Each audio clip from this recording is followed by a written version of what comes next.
धामनगर थाना अधीन चूड़ाकुटी पंचायत सुरीसेडियो ग्रामर गोलेक सुतार झील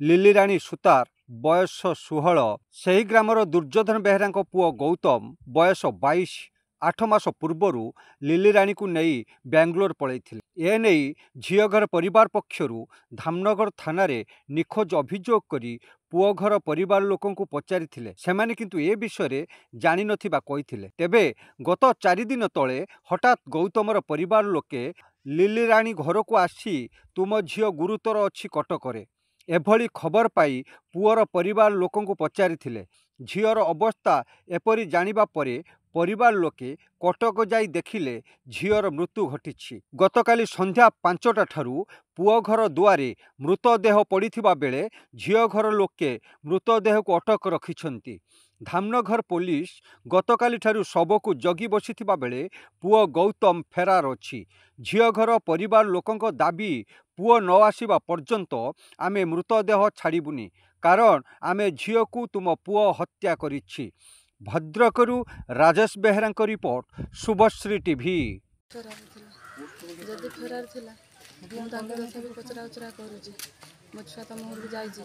से तार मानिलेनि 2 दिन तले झील जो सीरियस पूरा होइछि अलग लोक खबर पाऊँ झील हूँ दिह पूरा सीरियस बाहर लोक खबर पाऊँ से आसिक जनाऊ ना जन कि कौन कर से भी जनइले झील पूरा कंडीशन जो सीरियस हो 2 दिन तले आसिक आम विजु स्वास्थ्य कार्ड नौ तो आम कहूँ तुम घर तो मना कल तुम घर को झील जाइनी ये आम विजु स्वास्थ्य कार्ड कहूँ तुम घर कौन झील जाइए कि सेठू कहीकि झील पूरा तो कंडीशन सीरियस है आम नहीं मेडिकल जो नहीं गनु देखा गला बेलू झील पूरा सीरियस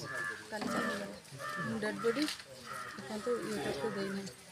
मुझे रखी से पुआ आसो पुओ मारी कौन कर औषध कर मारी से मत न्याय दरकार।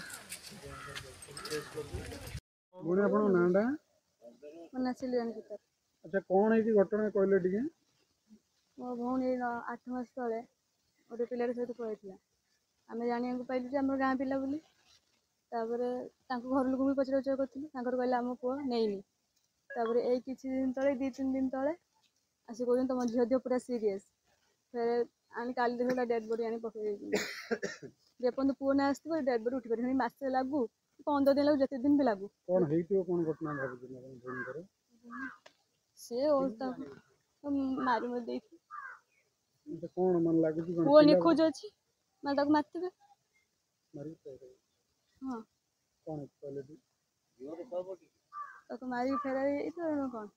कहते तुम झील देह पूरा सीरियस तुम झीर एमती रोग हो बाहर मो भौणी की न्याय दरकार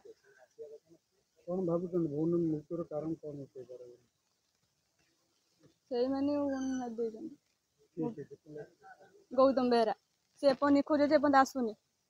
भी डकाउं से आसुनी कहते से चाकरी कर चाकरी छुट्टी दौना सब काली ठार आस सी आसवा दरकार से पिला हाँ आसला सब उठ सी जब न आसो सब सेमती पड़क रही जो दिन आसो से दिन उठा सब।